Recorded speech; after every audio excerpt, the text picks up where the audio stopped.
Welcome back to Aryavarta classes. नमस्कार, मैं हूं नीतीश कुमार। आर्यवर्ता क्लासेस पर आपका बहुत बहुत स्वागत है। आज जो हम डिस्कस करने जा रहे हैं पिछले 6 मंथ की जो इंपॉर्टेंट करंट अफेयर है उसको हम डिस्कस करेंगे, समझेंगे। ठीक है। और ये है कि इसमें से 5 से 6 क्वेश्चन से लेकर 10 क्वेश्चन तक मुझे लगता है कि आगामी एग्जाम में, जब कमिंग एग्जाम में, कंपटीशन एग्जाम, चाहे स्टेट पीएससी हो या ग्रेजुएशन लेवल की कोई भी एग्जामिनेशन, सारे एग्जाम में आने की संभावनाएँ बनती है। तो इंपॉर्टेंट टॉपिक जो इसमें से होगी एक बार मैं आपको बता देता हूँ। ठीक है।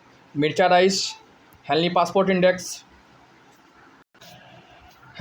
इंडेक्स, मिर्चा राइस होगी, प्रोजेक्ट किलोड़ा होगी, यूनाइटेड नेशंस सिक्योरिटी काउंसिल के नए मेंबर होगा, आईएनएस कृपन भारत ने किसको दिया, फर्स्ट ह्यूमन बिहेवियर जो राजस्थान में खुली उसके बारे में देखेंगे, हाइड्रोजन फेरी किसने स्टार्ट किया, ई गवर्नेंस में किस स्टेट ने टॉप किया, जेंडर गैप रिपोर्ट में भारत का क्या रोल है अभी। ठीक है। पाम स्क्रिप्ट म्यूजियम कहाँ खुला है, चंद्रयान 2 के बारे में जानेंगे, चैट बोट के बारे में जानेंगे, नाटो के न्यू मेंबर को समझेंगे, एससीओ के न्यू मेंबर जो जुड़े उसको भी जानेंगे, और लेटेस्ट वोल्केनिक इरप्शन कहाँ हुई है 2023 में। ये सारे इंपॉर्टेंट क्वेश्चन इतनी है कि मैं बताऊंगा 5 से 6 क्वेश्चन मान लीजिए ये आएंगे। मैंने सारे क्वेश्चन को तो ऐसे 6 महीने की क्वेश्चन टोटल 300 से 400 हो जाती है, लेकिन उसमें से मैं कुछ इंपॉर्टेंट क्वेश्चन को लेके आऊँगा, एनालाइज करके मुझे पता है कि इतने सालों में किस तरह का क्वेश्चन कम्पिटिटिव एग्जाम में से स्टेट पीएससी या कोई उस लेवल का एग्जामिनेशन में पूछा जाता है। चलिए आगे बढ़ते हैं बिना समय गवाए हुए। चलिए सबसे पहले हम देखेंगे जीआई टैग से रिलेटेड। अभी जो लेटेस्ट में आई है, बिहार के मिर्चा राइस को जो वेस्ट चंपारण की है उसे जीआई टैग मिली है। मिर्चा राइस कहाँ की है? Mircha rice is from Bihar at get GI tag. ठीक है। चलिए देखते हैं। बिहार फेमस मर्चा राइस, इसको मर्चा क्यों बोलते हैं? जो काली मिर्च होती है ना छोटी वाली, उस साइज का होता है ये। ठीक है। इसलिए इसका नाम वहीं से पड़ा है, मर्चा राइस। ठीक है। मर्चा राइस बोलते हैं। ठीक है। इसकी सबसे बड़ी खासियत है इसका स्मेल जो है ना काफ़ी अच्छा है। ठीक है। इसके लिए इसको जाना जाता है। द जीआई इसको रजिस्टर किया गया है। ठीक है। इसको जीआई रजिस्टर में डाला जाता है। जीआई रजिस्टर में जाने के बाद इसको कुछ पेटेंट राइट में मिलती है। ठीक है। इससे प्रोटेक्शन मिलता है, ऑथेंटिसिटी के वही पता लगता है। ठीक है। Mircha is a short indigenous cultivator of rice found in west Champaran of district of Bihar. तो बीपीएससी में जो भी एग्जाम होगी उसमें ये पूछ सकता है मर्चा राइस कहाँ से है, और बाकी भी एग्जाम में पूछ सकता है। ठीक है। West Champaran district of Bihar. ठीक है। चलिए आगे बढ़ते हैं। अब इसकी मैंने बता दिया ना, सेज एंड साइप इसका कैसा होता है, ब्लैक पेपर की तरह। ठीक है। इसलिए इसको मर्चा नाम दिया गया। ठीक है। इस अरोमा होती है अलग टाइप की। ठीक है। और ये राइस जो कुक होता है काफ़ी फ्लफी होता है। ठीक है। नॉन स्टिकी होता है। ठीक है। और इजीली डाइजेस्टेबल होता है, पॉपकॉर्न की तरह अरोमा होता है इसका, मतलब आपने पॉपकॉर्न स्मेल किया उस टाइप का अरोमा होता है। ठीक है। इसलिए काफ़ी ये हो जाता है, अलग टाइप का राइस है, इसको जीआई टैग मिला। अब जीआई टैग हमेशा न्यूज़ में आता रहता है। आप देखिएगा 2-3 महीनों में हर स्टेट कोई ना कोई जीआई टैग होता है। जैसे हमारा बिहार कहीं ले लीजिए तो बिहार में आपका मिथिला पेंटिंग, मगही पान, इस तरह की बहुत सारी चीज़ें हैं जो बिहार में जीआई टैग मिल रखा है। ठीक है। इस चिप को देखिएगा, पहले जीआई टैग देखिए। अब इन सिंपल डेफिनेशन समझिए। GI tag is also known as a geographical indication certification, is a type of intellectual property right granted to a product. क्या मिलता है? इंटेलेक्चुअल प्रॉपर्टी राइट मिलता है प्रोडक्ट को। जब ये उसको रजिस्टर में हो जाती है, जब ये सर्वे में पूरा कंप्लीट हो जाता है कि इस तरह का जो वस्तु है या खाद्य पदार्थ है या कोई भी चीज़ जिसको जीआई टैग मिली है वो इसी क्षेत्र में बनाई जाती है, तो उसको स्पेशल प्रोटेक्शन दिया जाता है। उससे ये होता है कि आपको पता लगेगा, जैसे मगही पान है तो वहाँ का ही है, उसी का ही है। ठीक है। तो इससे ये पता लगता है कि उसकी प्रोडक्ट की महत्वता बढ़ती है और उसे एक ग्लोबल प्लेटफॉर्म मिलता है उस चीज़ को बेचने के लिए, उस चीज़ को डाइवर्सिफाई करने के लिए। ठीक है। चलिए पर्टिकुलर रीजन में हमारे चैनल पे आप पहली बार आए हैं तो कृपया सब्सक्राइब कीजिए, लाइक कीजिए, शेयर कीजिए, कमेंट कीजिए। मैं इतना बोलता हूँ, सब्सक्राइब करने के बाद आपको बेनिफिट होगा, किसी तरह का नुकसान नहीं होने वाला है। अगर आपको लगे कि कुछ आपने लेक्चर से सीखा है हमारे पुराने वीडियो से, तो कृपया सब्सक्राइब कीजिए, रिक्वेस्ट करता हूँ। चलिए आगे बढ़ते हैं। अभी हेनली पासपोर्ट इंडेक्स हर साल आता है। ठीक है। तो इस साल हेनली पासपोर्ट इंडेक्स में काफ़ी बदलाव हुआ है। जो 5 साल से टॉप पर था आपका, कौन था 5 साल से टॉप पर? जापान। उसकी रैंक अब नीचे आ गई है, टॉप पर चला गया है आपका सिंगापुर। चलिए तो अभी हेनली पासपोर्ट इंडेक्स ये VBI में से डबल स्टार मानूंगा, ये एग्जाम में आने ही वाला है। हेनली पासपोर्ट इंडेक्स क्या हुआ है? इंडिया का कौन सा पोजीशन है? 18 पोजीशन आई है इंडिया की हेनली पासपोर्ट इंडेक्स में। हेनली पासपोर्ट इंडेक्स बनता कैसे? एयर ट्रैफिक कंट्रोल जो सिस्टम होती है, जो भी वीज़ा अराइवल होती है, वो सारी डेटा को रियल टाइम में वो चीज़ को क्या मैनिपुलेट करके वो सारी चीज़ों को इकट्ठा करके डेटा एनालिसिस करके बताते हैं कि सबसे ज़्यादा वीज़ा फ्री हो जाए या सबसे ज़्यादा कंट्री की जो भी है किस तरह से ईजिली मतलब ट्रैवल कर सकते हैं। उस डेटा के अनुसार से वो डेटा को इकट्ठा करके फिर रैंकिंग देते हैं। ठीक है। क्या होता है, at present Indian passport holders can arrive 57 country without prior visa. Without prior visa मतलब आप पासपोर्ट को लेकर चले गए किसी कंट्री में, ठीक है, तो वीज़ा एंड अराइवल की फैसिलिटी होगी। आप वहाँ डायरेक्ट जाके वहाँ वीज़ा एंड अराइवल पे 1 सप्ताह 10 दिन के लिए जो टूरिस्ट वीज़ा होती है वो लग सकती है। तो जितना ज़्यादा होगा वीज़ा एंड अराइवल वो कंट्री का हेल्दी पासपोर्ट इंडेक्स उतना ऊपर होगा। तो जापान हुआ, सिंगापुर का, ये टॉप पे रहती है। तो इंडिया की रैंक कितनी है, 80 हेल्दी पासपोर्ट इंडेक्स में इंडिया की रैंक है 80। ये चीज़ याद रखिएगा, क्वेश्चन आना ही आना है, इसमें कोई शक नहीं कि नहीं आएगा। चलिए, क्या पिछले साल कितना था, 87। पिछले साल कितना था, 87। अब क्या हो गया, बढ़ के कितना हो, घट के कितना हो गया, 80। तो इंडिया का स्लाइटली क्या हुआ, थोड़ा सा अच्छा हुआ है हेल्दी पास, ठीक है। जापान कहाँ चला गया, 3rd पोजीशन पे। सिंगापुर क्या हो गया, टॉप पर। तो ये सवाल पूछेगा कि टॉप पर कौन है, क्योंकि 5 साल बाद ये चीज़ चेंज हुआ है। तो Singapore is on the top. चलिए आगे बढ़ते हैं। प्रोजेक्ट एलोरा भी काफ़ी चर्चा में था, तो मुझे लगता है ये पूछ सकता है, जैसे चैट जीपीटी था, ठीक है।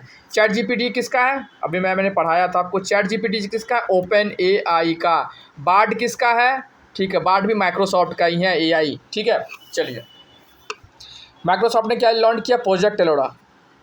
तो व्हाट इज़ द, मतलब इसका क्या है, मकसद क्या है प्रोजेक्ट एलोरा का, पूछ सकता है कोई। What is the function of, what is the vision of project Ellora. तो इसका विज़न ये है कि जो रेयर इंडियन लैंग्वेज है, इंडियन लैंग्वेज जो भी रेयर रीजनल लैंग्वेज, उसको ऑनलाइन प्लेटफॉर्म पे सर्चेबल बनाया जाए। इंग्लिश हिंदी तो आपको मिल जाता है, इसके अलावा जो भी लैंग्वेज है इंडिया की, उसको ऑनलाइन अवेलेबल किया जाएगा। ये है project Ellora. The project aim to brings rare Indian language online. It is also known as enabling low resources language that was launch in 2015 में लॉन्च हुआ था, पूरी तरह से हो गया। इसी का नाम है एलोरा, ठीक है। चलिए, इसका फुल फॉर्म जो है, ठीक है, जिसकी प्रेजेंस ऑनलाइन काफ़ी कम है, माइक्रोसॉफ्ट ने लॉन्च किया। ये पूछ सकता है सिंपल में। प्रोजेक्ट एलोरा अगर किसी से मेंस में पूछे तो आप इसको ऐसे लिख सकते हैं, 2 मार्क्स में, ठीक। अब यूनाइटेड नेशंस सिक्योरिटी काउंसिल पता है, ठीक है। इसके कुछ परमानेंट मेंबर है, 5 परमानेंट मेंबर है, याद रखिएगा, यूनाइटेड नेशंस सिक्योरिटी काउंसिल के। और 10 इसके नॉन परमानेंट मेंबर होते हैं। Total United Nations security council का हर साल 15 मेंबर होते हैं। हर साल कितने मेंबर होते हैं, 15 मेंबर होते हैं, जिसमें से 5 होते हैं परमानेंट और 10 होते हैं नॉन परमानेंट। 2 साल के लिए चुने जाते हैं। एवरी 2 ईयर उनका टर्म खत्म होता है। भारत का टर्म 2022 में खत्म हो चुका है, ठीक है। चलिए, अभी नया यूनाइटेड नेशंस सिक्योरिटी काउंसिल 2000, ये सवाल जो है ना, मैं बताऊं, ये सवाल UPSC, BPSC, state PSC, UPPSC, किसी भी एग्जाम में यूनाइटेड नेशंस सिक्योरिटी काउंसिल का मेंबर से पूछे सवाल आने ही आने। पिछले साल भी आया है, हर साल आता है ये सवाल, ठीक है। अभी लेटेस्ट में कौन ज्वाइन किया, जैसे पूछा था यूनाइटेड नेशंस सिक्योरिटी काउंसिल का इंडिया ने कब ज्वाइन किया, ये दिसंबर के लगभग में, ये दिसंबर जनवरी में ये चीज़ें होती है, नए मेंबर जुड़ते हैं। तो Algeria, ग्वीनिया, Republic of Korea, Sira Leone and Slovenia क्या करेंगे, 5 क्या करेंगे, नॉन परमानेंट मेंबर जुड़ेंगे इस साल, ठीक है, याद रखिएगा, ठीक है। चलिए, अब ये मैंने पहले ही बताया है, INS किरपन, भैया ये याद रख लीजिए, INS किरपन जो है वियतनाम को दिया गया है। किसको दिया गया, Indian handover fully operation warship to Vietnam. Eastern state है, ईस्टर्न कंट्री है, ठीक है, साउथ ईस्टर्न कंट्री आप बोल सकते हैं, south Asian country, south Asian country बोलते हैं इसको, ठीक है। तो ये कहा INS किरपन किसको दिया गया है, वियतनाम को दिया गया है। ये क्या है, एक वारशिप भी है, ठीक है। और ये क्या हो सकता है, इससे डिजास्टर आ गया, साइक्लोन हो गया, उसमें भी जा सकते हैं।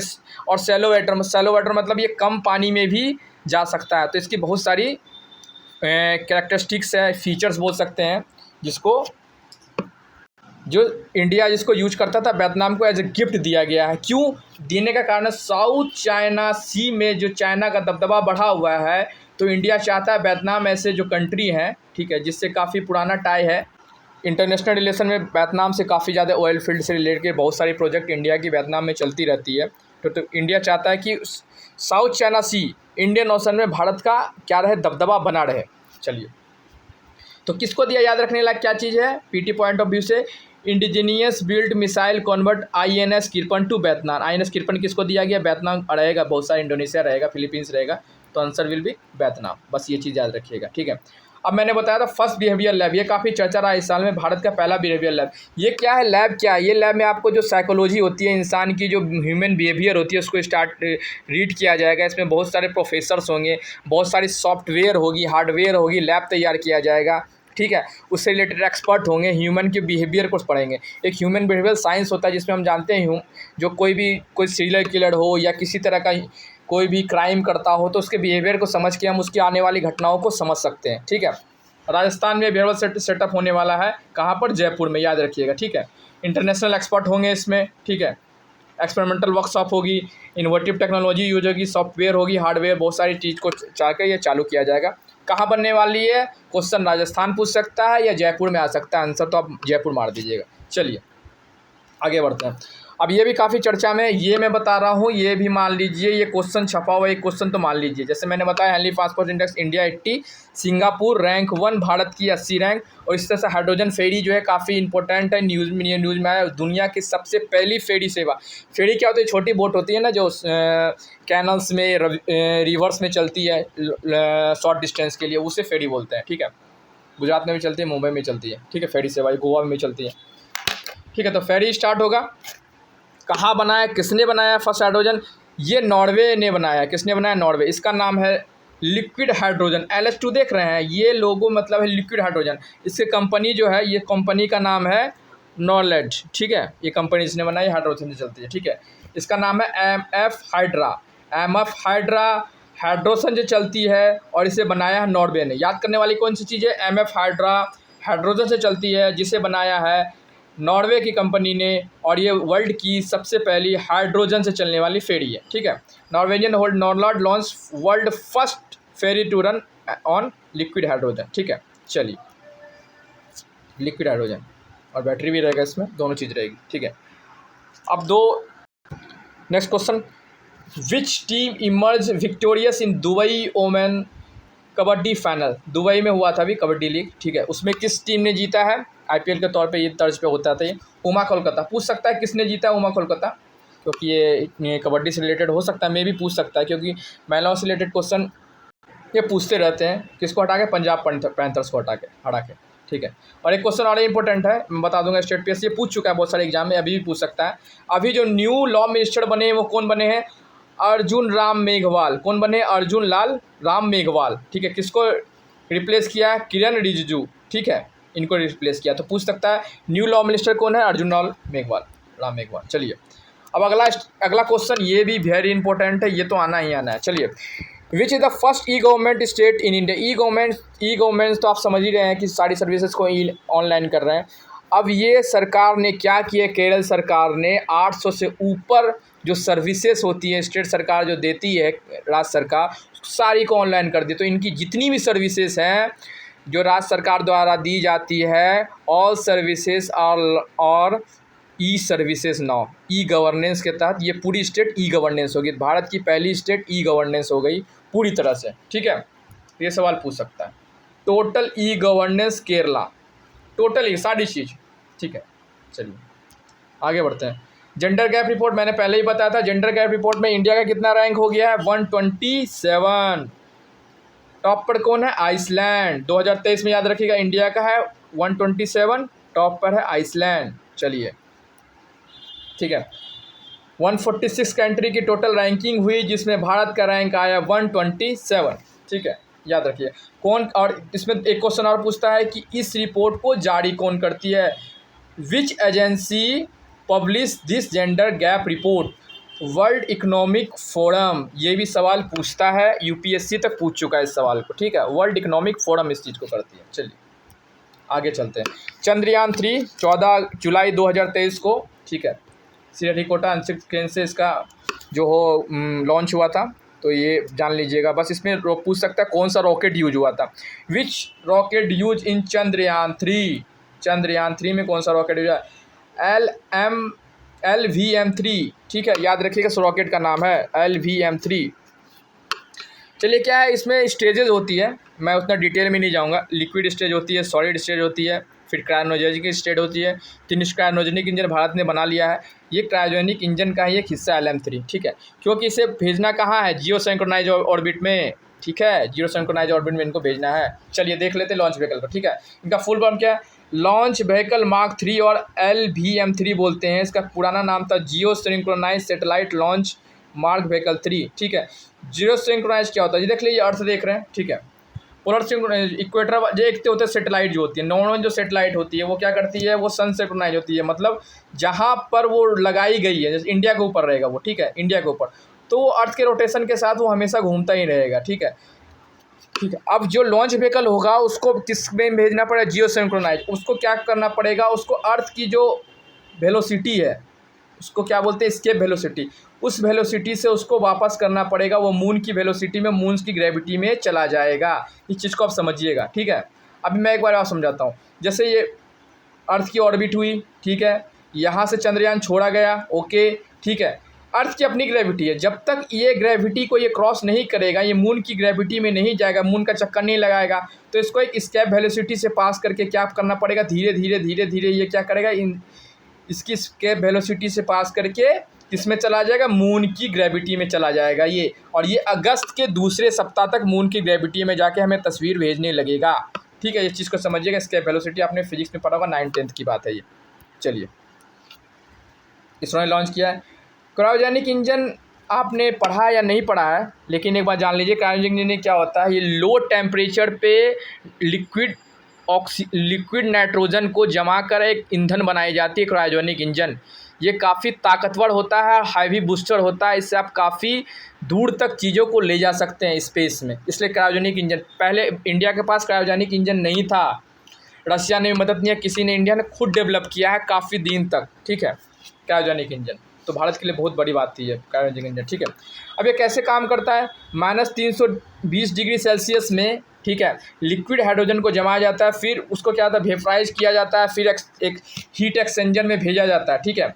अब जब नाइट्रोजन गैस फॉर्म होता है हीट एक्सचेंजर में, तो क्या होता है, एक्सपेंड होता है। जैसे 1 था ना, 1 एक्सपेंसन, तो एक्सपेंस होकर कितना 700 टाइम एक्सपेंड हो जाता है। उस एक्सपेंसन को क्या करते हैं, प्रेशराइज करते हैं, और उस फोर्स को मैकेनिकल पावर से हम क्या करते हैं, जनरेट करके किसी भी चीज़ को कहीं भी भेज सकते हैं, समझ गया। लिक्विड हाइड्रोजन हमने 320 डिग्री में की, फिर क्या किया, उसको गैस फॉर्म में लिया, ठीक है, उसको एक्सपेंड कितना, जैसे गैस फॉर्म में फॉर्म्ड होता है तो 700 गुना ज़्यादा एक्सपेंड होता है, उसकी वॉल्यूम बढ़ जाती है। जैसे वॉल्यूम बढ़ती है तो उसका एक्सपेंसन इतना ज़्यादा हो जाता है, उसी एक्सपेंसन को प्रेशराइज गैस को हम यूज करते हैं मैकेनिकल पावर को ड्रेन करने के लिए। तो क्रायोजेनिक इंजन ऐसे ही काम करता है। अभी क्रायोजेनिक में लिक्विड हाइड्रोजन यूज होता है, LH2, ठीक है, कुछ ऑक्सीजन भी होती है। अभी वाले जो चंद्रयान में है ऑक्सीजन भी है और हाइड्रोजन भी है, ये लिक्विड हाइड्रोजन के रूप में इन दोनों को नाइट्रोजन के चैम्बर में रख के बनाया जाता है क्रायोजेनिक गैस, जो भी इंजन बनाया जाता है, ठीक है। अब ये क्वेश्चन है, विच is the first robotic elephant in India. Bharat की पहली रोबोटिक एलिफेंट कहाँ यूज हुई है, मंदिर में, ये केरल के एक मंदिर में यूज हुई, याद रखिएगा, ठीक है। चलिए, रिचुअल्स के लिए, life like robot for temple rituals, ये क्या है, रोबोटिक एलिफेंट। आपको देखने से तो नहीं लग रहा, लेकिन रोबोटिक एलिफेंट मंदिर के सामने रहेगा, ठीक है। Irinjadappilly Shri Krishna temple in Kerala Thrissur district have become the first in the country to use mechanical life like elephant for temple rituals, ठीक है। चलिए, अब क्या है, first, which is the first biogas plant of north east India. North east India की सबसे पहली biogas plant कौन सी है, बायोगैस प्लांट, ठीक है। कहाँ खुला है, ये असम में, बस याद रखिएगा, असम में। किसने, हेमंता बिस्वा, जो असम के मुख्यमंत्री हैं, उन्होंने इसको इनोग्रेट किया। फर्स्ट एवर नॉर्थ ईस्ट का सबसे बड़ा बायोगैस प्लांट है। चलिए, बस इतना ही पूछ सकता है, इससे ज़्यादा नहीं पूछेगा, ठीक है। यूनेस्को पीस प्राइज 2023 का हुआ है, तो जब तक 24 नहीं आएगा तो इस चीज़ को याद रखिएगा, 23 का पूछेगा ही पूछेगा। तो एक सवाल यहाँ तो होगा, मैंने तीसरा या चौथा सवाल बता रहा हूँ, 4th क्वेश्चन है जो आने वाली है सवाल, ठीक है। एंजेला मार्केल जो जर्मन की पहले चांसलर थी, ठीक है, चांसलर, वहाँ चांसलर ही होते हैं, PM और राष्ट्रपति नहीं होती है, ठीक, चांसलर होते हैं, हेड होता है, हेड ऑफ स्टेट, ठीक है। Angela Merkel awarded UNESCO peace prize 2023 किस लिए, जो शरणार्थी आए थे, ठीक है, उनको उन्होंने काफ़ी अच्छे से देखभाल किया, उनको शेल्टर दिया, उनके लिए यूनेस्को पीस प्राइज़ दिया गया उनको, ठीक है। यूनेस्को फुल फॉर्म क्या होता है, united nation educational scientific cultural organisation. चलिए, आगे बढ़ते हैं, ठीक है। अब 2 खेल हुई है, नेशनल इंडियन यूथ गेम्स और यूनिवर्सिटी गेम्स, ये चीज़ याद रखिएगा 2023 में। ये पूछेगा कहाँ कहाँ हुआ है, which state host Khelo India youth game. Khelo India youth game जब पूछेगा आपसे तो उसका आंसर होगा मध्य प्रदेश, ठीक है। और जब पूछेगा यूनिवर्सिटी गेम तो वो बनारस में होने वाली है, उत्तर प्रदेश में, ठीक है। 2 सवाल बन सकती है, इस दोनों में से एक सवाल आना ही आना है, इसको मान लीजिए, एकदम छप गया है ये, ठीक है। खेलो इंडिया यूथ गेम कहाँ हुआ है? मध्य प्रदेश में। यूनिवर्सिटी गेम कहाँ हुई है? ये हुई है आपकी बनारस में। टॉप पंजाब ने किया है। चलिए, पंजाब यूनिवर्सिटी है, ठीक है। साइक्लोन गैब्रियल कहाँ आया था? न्यूजीलैंड में। बिपरजॉय कहाँ आया था? बिपरजॉय आपका अरेबियन सी में आया था, इंडिया में, गुजरात के कोस्ट से टकराया था, ठीक है। ये पहली साइक्लोन थी। बिपरजॉय नाम किसने दिया है? बांग्लादेश ने। इसका मतलब होता है दुख, ठीक है, सौरो, बिपरजॉय। चलिए, इससे पहले क्या था? साइक्लोन मोका नाम किसने दिया था? मोका नाम दिया था यमन ने। याद रखिएगा, नेमिंग पूछ सकता है। नेमिंग दो पूछ सकता है आपसे। पहला नेमिंग ये पूछेगा कि बिपरजॉय नेम किसने दिया? इसने दिया है बांग्लादेश ने, ठीक है। दूसरा पूछ सकता है मोका कहाँ है? मोका है पोर्ट, यमन की पोर्ट है, जहाँ कॉफ़ी होता है, मोका कॉफ़ी जो पीते हैं आप, ठीक है, उससे नाम पड़ा है, ठीक है। ये नेमिंग आपने बताया था एक पुराने वीडियो में किस तरह से नेमिंग दी जाती है, ठीक है। सब कंट्री को मौका दिया जाता है, साइक्लिक वे में नेमिंग होती है, उसके बाद नेम, ये दोनों नेम डिलीट हो गई है, ये दोनों नेम कभी नहीं आएगी। चलिए, गिब्राल्टर तूफान कहाँ है? न्यूजीलैंड में। चलिए, अब नाटो के और सोलर अलायंस के 2 मेंबर आप याद रख लीजिए। 31st नाटो मेंबर कौन बना है? फिनलैंड, याद रखिए, फिनलैंड। नाटो का 31वां सदस्य कौन बना है? Finland. Who become the 31st member of NATO? Finland. चलिए, ये क्वेश्चन मैं बोलूँगा, ये 5वां क्वेश्चन है जिसे मैं बोल रहा हूँ, 100% आने वाली है। 2-3 क्वेश्चन तो मैं बताऊँ, 6-7 क्वेश्चन तो इंपॉर्टेंट है ही, उसको आप इग्नोर नहीं कर सकते, इसको रट जाइए आप, समझ में नहीं आ रहा तो मैं समझा रहा हूँ।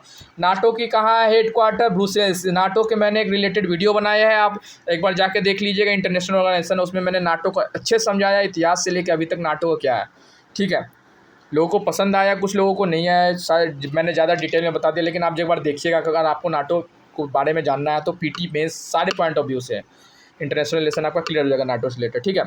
इंटरनेशनल सोलर अलायंस का लेटेस्ट मेंबर कौन बना है? कॉन्गो, रिपब्लिक ऑफ कॉन्गो, ठीक है। कौन बना है? Republic of Congo. हेडक्वार्टर कहाँ है? Gurugram, India. International solar alliance ये किसने बनाया था? इंटरनेशनल सोलर अलायंस इंडिया की अध्यक्षता में बनी थी पेरिस एग्रीमेंट के समय में, ठीक है।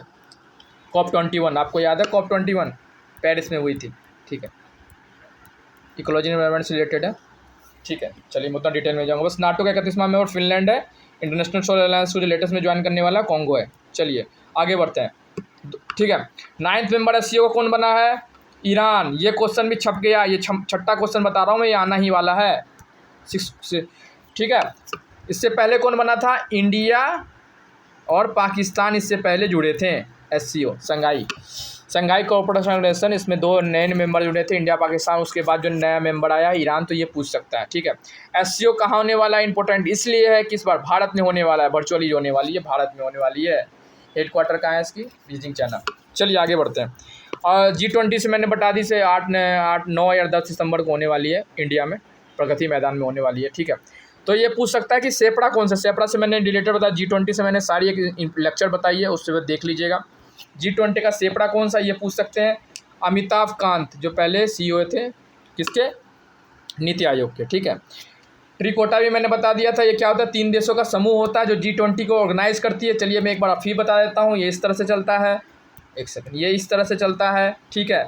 2023 यहाँ है, 2022 यहाँ है, 2024 यहाँ है, ठीक है।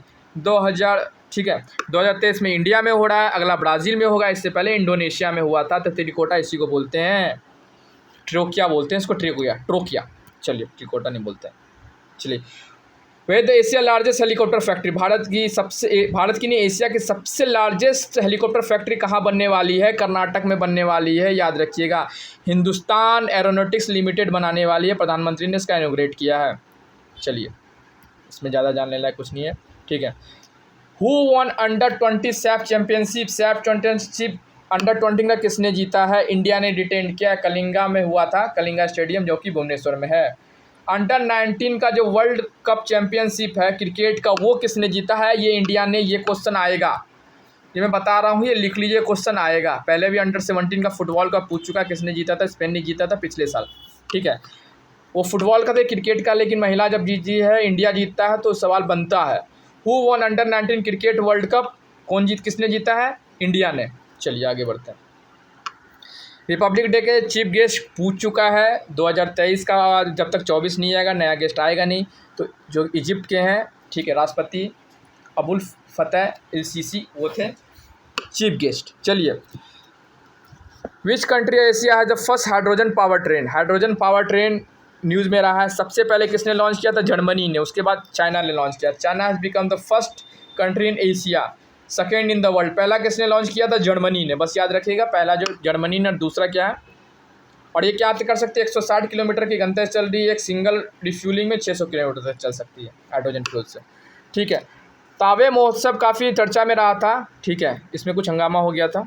ठीक है, इसमें हिमेश रेशमिया आए थे सिंगर, जो कि गोपालगंज में है। काफ़ी लोग आते हैं, इससे हर साल मनाया जाता है। मंदिर है, तावे टेम्पल है।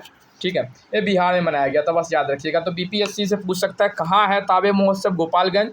और नॉर्मल अगर स्टेट पीएससी में पूछेगा तावे महोत्सव कहाँ मनाया जाता है, तो बिहार।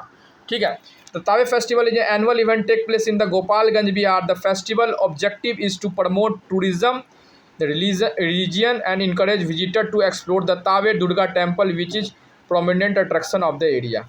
ठीक है, चलिए, पाम लीफ मैन्यूस्क्रिप्ट काफ़ी न्यूज में। पाम क्या होता है? तार का जो पत्ता होता है। ठीक है, उसकी मैन्यूस्क्रिप्ट की म्यूजियम बनी है। वो कहाँ बनी है?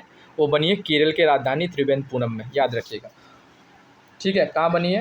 केरल की राजधानी त्रिवेंद्रपुरम में। चलिए, अब purple fest in which Indian state festival inclusion purple fest started? Purple fest क्या है? ये दिव्यांगजन जो होती है ना, ठीक है, ये दिव्यांगजन होते हैं, डिसेबल जो होते हैं ना, उनको इस फेस्ट के लिए स्पेशल से ये फेस्ट किया गया। कहाँ ऑर्गेनाइज हुआ? ये गोवा में। ठीक है, इंडिया फर्स्ट ऑफ इस kind inclusive festival purple fest celebrating diversity kicked of with A grand ceremony of January 2023 में कहाँ हुआ था? गोवा में हुआ था, याद रखिएगा, गोवा में हुआ था।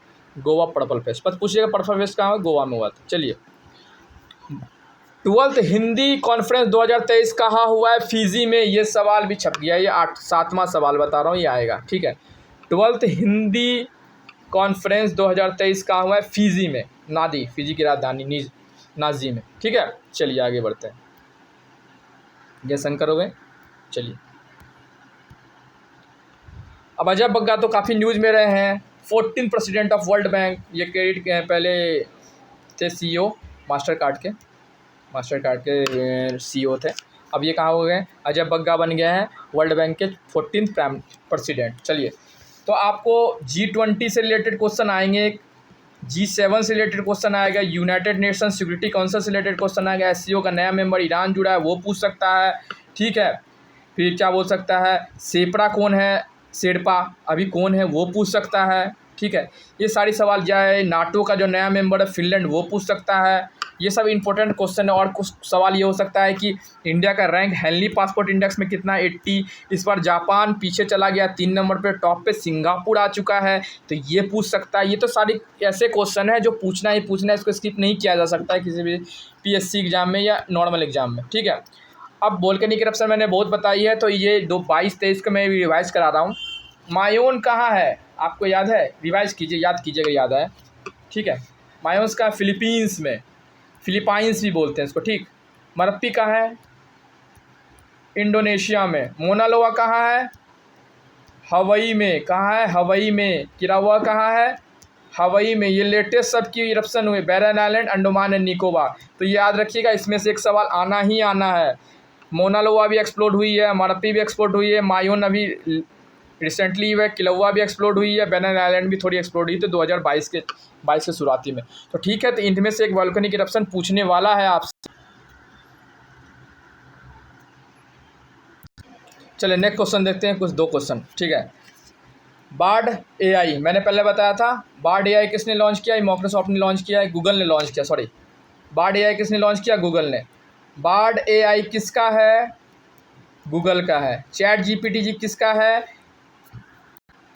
ओपन AI का है। ठीक है, जीजा चैट किसका है? रसिया की कंपनी का है। चलिए, भारत की सबसे लेटेस्ट जो है लार्जेस्ट सुपर कंप्यूटर सबसे तेज है, वो 75 रैंक आया। मैंने इसका आंसर इसलिए लिखा, आपको बताता हूँ। 75th रैंक आई है, उसका नाम है एरावत। क्या नाम है इसका? इसका नाम है एरावत। सीडेक पुणे के द्वारा बनाया गया, 75th रैंक आई है इसकी ऑल ओवर सुपर कंप्यूटर में।